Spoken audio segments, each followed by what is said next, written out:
छत्तीसगढ़ राज्य स्थापना दिवस पर आयोजित 3 दिवसीय राज्योत्सव के समापन तथा राज्य अलंकरण समारोह के अवसर पर मुख्य अतिथि उपराष्ट्रपति जगदीप धनखड़ ने कार्यक्रम को संबोधित करते हुए कहा कि विकसित भारत के निर्माण के लिए सबके भागीदारी की जरूरत है।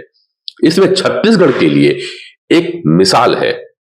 यहाँ मुख्यमंत्री विष्णुदेव साय के नेतृत्व में विकास के नए कीर्तिमान बन रहे हैं। उन्होंने राज्य अलंकरण से सम्मानित सभी विभूतियों को बधाई देते हुए कहा कि छत्तीसगढ़ के 36 सम्मान, जिन्हें देखकर मुझे ऊर्जा मिली है। उपराष्ट्रपति ने आगे कहा कि जब शताब्दी ने पलटी खाई तो छत्तीसगढ़ का उदय हुआ और ये यात्रा यहां तक आ गई है। छत्तीसगढ़ या सबले बढ़िया पुरानी कहावत है। आप सभी इस कहावत को चरितार्थ कर रहे हैं। इस समारोह में आकर मेरा मन गौरव से भर गया है। छत्तीसगढ़ की पावन धरती समृद्ध सांस्कृतिक जीवन का दस्तावेज है। राष्ट्र के प्रति समर्पण और भारतीयता हमारी पहचान है। वर्ष 2000 में इस राज्य को विशिष्ट पहचान मिली। पूर्व प्रधानमंत्री भारत रत्न स्वर्गीय अटल बिहारी वाजपेयी को इस अवसर पर याद करना चाहिए। राष्ट्रहित पर वे हमेशा अटल और मानवीय भावनाओं के विषय में बहुत कोमल थे।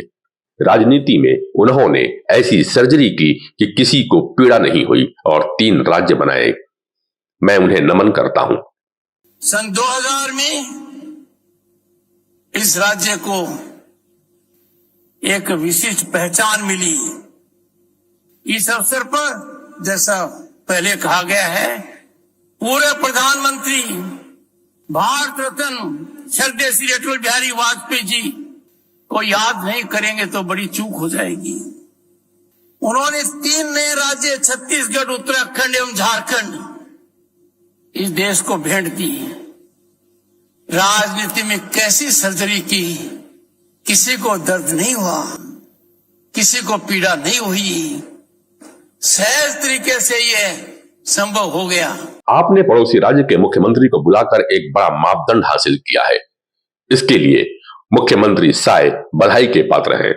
अटल जी ने जो कारीगरी की उसमें कोई दर्द नहीं था, भाईचारा था। धनखड़ ने कहा कि अगले साल छत्तीसगढ़ अपने स्वर्ण युग में प्रवेश करेगा।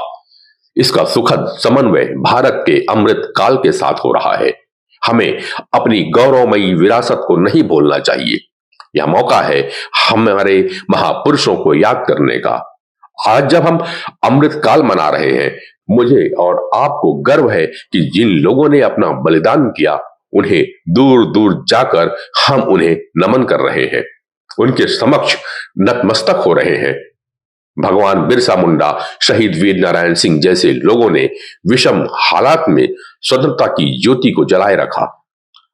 हम उन्हें हमेशा स्मरण करते हैं और इसके लिए जनजाति दिवस मना रहे हैं।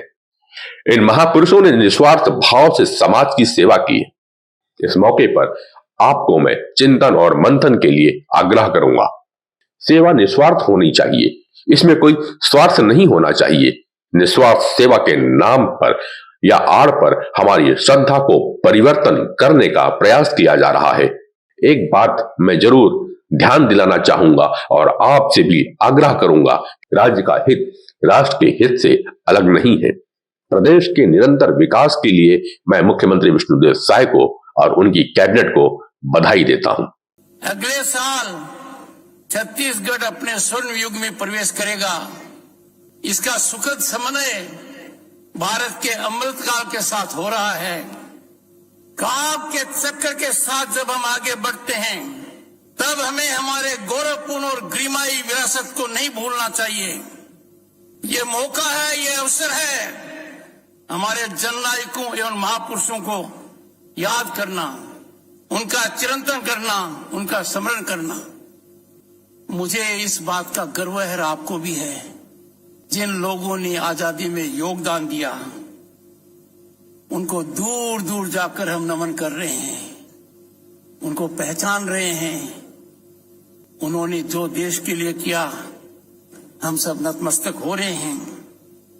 इसी धरती ने भी भारत संग्राम के, स्वतंत्रता संग्राम के एक बड़े योद्धा भगवान बिरसा मुंडा जी के रूप में एक ही ऐसे ही विरल महापुरुष की भेंट दी और इनके साथ अनेक थे।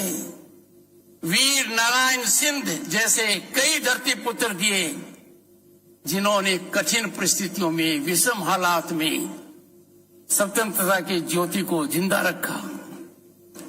हमें इन सभी महापुरुषों का और उनके सिद्धांतों का अविरल स्मरण रहना चाहिए। छत्तीसगढ़ के राज्यपाल रमन बेका ने कहा कि मैं असम प्रदेश से आता हूं, यह हरा भरा प्रदेश है। छत्तीसगढ़ और असम राज्य में कई समानताएं हैं। छत्तीसगढ़ का 44% हिस्सा वनों से घिरा हुआ है। दोनों ही राज्य प्राकृतिक संपदा से भरपूर राज्य है। उन्होंने कहा कि छत्तीसगढ़ की स्थापना की 24वीं वर्षगांठ में हमने शिक्षा, कृषि, स्वास्थ्य और कई अन्य महत्वपूर्ण क्षेत्रों में उल्लेखनीय प्रगति की है। एक युवा के रूप में हमारा उद्देश्य सिर्फ आर्थिक विकास नहीं बल्कि समग्र विकास है, जिसमें हर नागरिक का उत्थान हो सके। प्रधानमंत्री नरेंद्र मोदी की विकसित भारत 2047 की संकल्पना को हम सबको साकार करना है। इसमें हर नागरिक, हर युवा पूरे उत्साह से योगदान देगा। प्रदेश के विकास में महिलाओं का योगदान अत्यंत महत्वपूर्ण है। महिला सशक्तिकरण की दिशा में कई योजनाएं प्रारंभ की गई हैं। महिलाओं को समाज में सम्मानजनक स्थान दिलाने के लिए महतारी वंदन योजना जैसी अभिनव योजनाएं संचालित हो रही हैं। मुख्यमंत्री विष्णुदेव साय ने अपने संबोधन की शुरुआत में अलंकृत हो रहे सम्मानित विभूतियों को बधाई देते हुए कहा कि आज अलंकृत हो रही ये विभूतियों में नारायणपुर के बटलू राम माथरा भी हैं। उनकी सराहना मन की बात कार्यक्रम में प्रधानमंत्री नरेंद्र मोदी ने भी की। मुख्यमंत्री ने कहा कि राज्योत्सव 3 करोड़ छत्तीसगढ़ियों की एकता और अखंडता का प्रतीक है। पिछले 2 दिनों में हम लोगों ने 24 वर्षों की यात्रा के दौरान छत्तीसगढ़ को मिली उपलब्धियों का जश्न मनाया, लेकिन आज का यह अवसर अपने आगे की यात्रा के बारे में बात करने का अवसर है।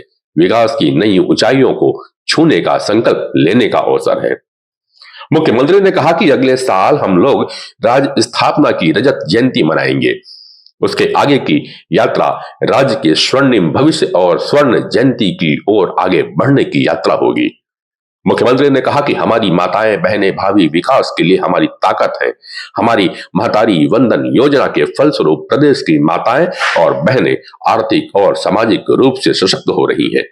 महिला सशक्तिकरण से ही हम प्रदेश को सशक्तिकरण कर पाएंगे। विधानसभा अध्यक्ष डॉक्टर रमन सिंह ने कहा कि खाद्य सुरक्षा से लेकर कौशल उन्नयन तक हर क्षेत्र में छत्तीसगढ़ में बढ़िया काम हमने किया। छत्तीसगढ़ कभी पलायन के लिए जाना जाता था। 1 रुपए किलो चावल आने के बाद छत्तीसगढ़ से पलायन रुक गया। अब यहाँ IIT, IIM है और 14 मेडिकल कॉलेज भी। उन्होंने इस अवसर पर सभी नागरिकों को राज्य स्थापना दिवस की बधाई दी। इस मौके पर छत्तीसगढ़ के उप मुख्यमंत्री अरुण साव, मुख्य सचिव अमिताभ जैन, पुलिस महानिदेशक अशोक जुनेजा, मुख्यमंत्री के सचिव P. दयानंद एवं अन्य अधिकारी तथा गणमान्य नागरिक मौजूद रहे।